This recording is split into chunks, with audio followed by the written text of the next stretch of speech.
Halo Sobat Tombok Kangen Channel, kali ini tim kami masih ingin menjelajahi situs Mataram Islam yang ada di kawasan Bantul, Yogyakarta. Kalian pecinta masa lalu akan kami bawa ke era kelam tahun 1670 di wilayah Banyu Sumurup, Imogiri, Bantul, Yogyakarta. Monggo, mari. Tim kami melaju di Desa Banyu Sumurup, Bantul. Sepanjang perjalanan, kami melihat banyak pengrajin keris di daerah ini. Kami berjalan terus dan sampailah di lembah kecil di bawah perbukitan Imogiri di antara 3 gunung, yaitu Gunung Mengger, Gunung Tubalung, dan Gunung Sendang Legi.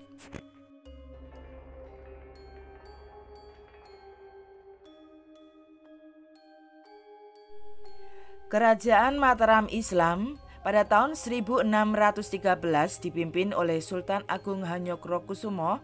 Beliau berhasil menaklukkan banyak wilayah di Nusantara. Pada tahun 1625, Surabaya ditaklukkan oleh Mataram. Pangeran Pekek putra Adipati dari Surabaya kemudian diperintah untuk pindah ke Mataram oleh Sultan Agung. Setelah pindah ke Mataram, Pangeran Pekek kemudian dinikahkan dengan adik Sultan Agung, yaitu Ratu Pandansari. Dari pernikahan Pangeran Pekek dengan Ratu Pandansari melahirkan putri bernama Ratu Kulon. Dikisahkan setelah Sultan Agung wafat, kekuasaan diserahkan pada putranya bergelar Amangkurat I, memerintah Mataram pada tahun 1647 yang berpusat di Pleret. Amangkurat I mempunyai 2 permaisuri, salah satunya adalah Ratu Kulon, yaitu putri Pangeran Pekek dan Ratu Pandansari. Dari pernikahan Amangkurat I dengan Ratu Kulon dikaruniai putra bernama Raden Rahmat. Selain mempunyai 2 permaisuri, Amangkurat I juga mempunyai banyak selir, serta istrinya yang baru saja meninggal, yaitu Ratu Malang. Setelah Ratu Malang meninggal pada tahun 1665, untuk mengobati luka hati, Amangkurat I memerintah 2 menterinya untuk mencarikan istri pengganti Ratu Malang. Kemudian kedua menteri yang menerima perintah dari penguasa Mataram ini langsung menjalankan tugasnya. Amangkurat I memberikan syarat untuk pergi ke wilayah yang air sumurnya tercium wangi. Berakhirlah kedua menteri ini menemukan sumur yang airnya harum di daerah Surabaya. Kedua menteri tersebut memutuskan untuk bertemu dengan Ngabei Mangunjaya, penguasa wilayah tersebut. Setelah menyampaikan pesan dari Amangkurat I, Mangunjaya menawarkan putrinya untuk penguasa Mataram. Menurut Ngabei Mangunjaya, tak ada satupun gadis yang melebihi kecantikan putrinya yang bernama Rorohoyi. Saat Ngabei Mangunjaya mempertemukan Rorohoyi dengan kedua menteri tersebut, keduanya seakan hanyut dalam kecantikan sang gadis kecil. Tidak butuh waktu yang lama bagi kedua menteri memutuskan bahwa Rorohoyi adalah orang yang tepat untuk sang raja.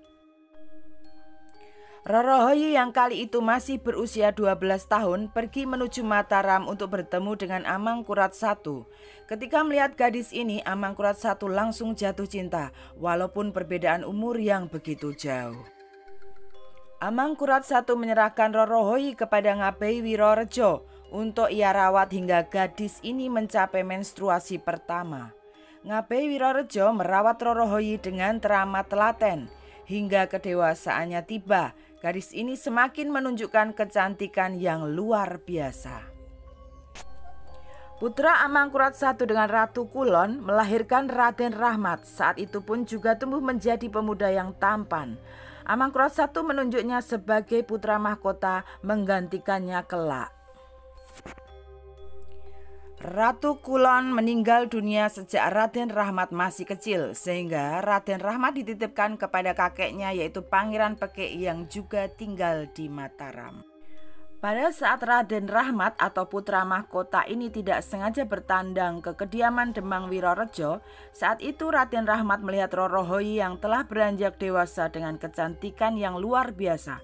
Dengan seketika, Raden Rahmat terpikat oleh Rorohoyi.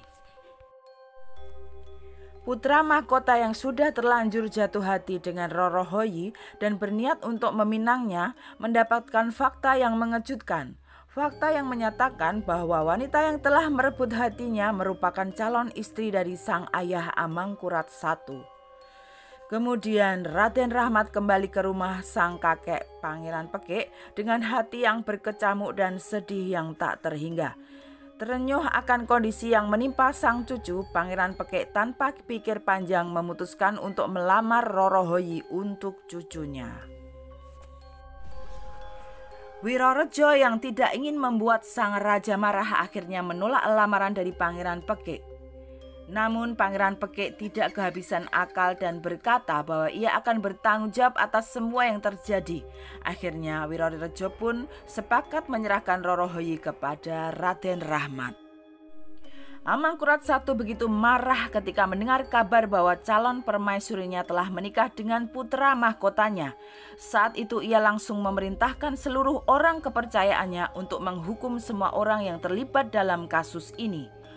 Orang yang pertama kali menerima hukuman adalah Wirorejo. Pada saat itu, Amangkurat I langsung memerintahkan pengasingan terhadap Wirorejo dan keluarganya. Namun di tengah perjalanan menuju pengasingan, Wirorejo beserta keluarga dibunuh tak bersisa di tempat itu. Hukuman selanjutnya dijatuhkan pada Pangeran Pekik yang tidak lain adalah ayah mertuanya sendiri. Pangeran Pekik yang mendalangi semua yang terjadi menerima hukuman yang sangat berat.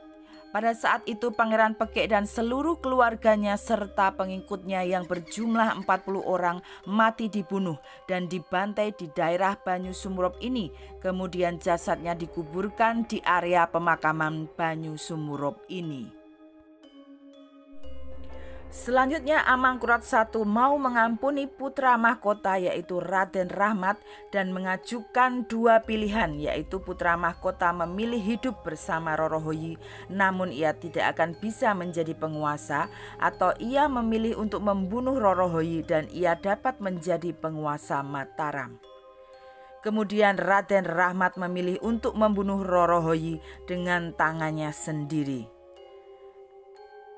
Raden Rahmat menikam dada istrinya hingga tewas dan tak bernyawa.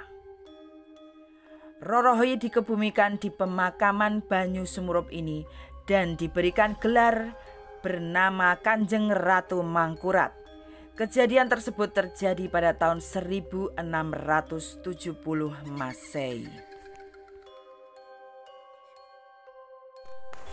Raden Rahmat kelak akan menggantikan ayahnya dan bergelar Amangkurat II. Komplek makam atau pasarean Banyu Sumurop terletak di Dusun Banyu Sumurop, Girirejo, Imogiri, Bantul, Daerah Istimewa Yogyakarta. Komplek makam Banyu Sumurop terdiri atas dua halaman yang masing-masing dikelilingi oleh tembok bata. Halaman pertama disebut Balai Pasarean, yaitu sebagai tempat untuk meletakkan jenazah sebelum dimakamkan di halaman kedua. Pada halaman kedua terdapat beberapa nisan, diantaranya nisan Rorohoyi, nisan Pangeran Pekik dan keluarga serta seluruh pengikutnya. Di dalam makam terdapat mata air yang tak pernah habis. Konon air ini dipercaya berkhasiat.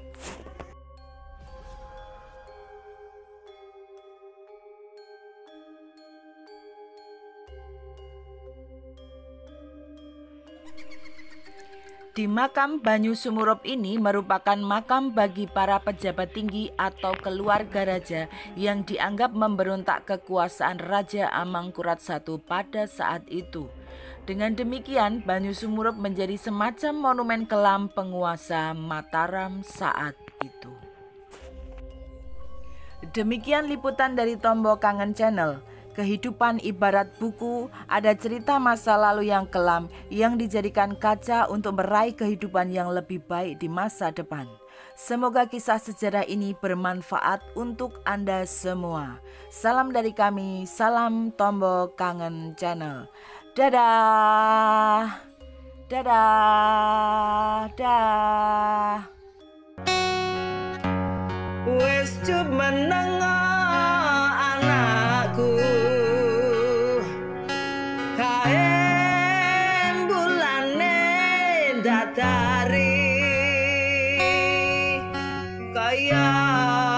ndas kutanggilani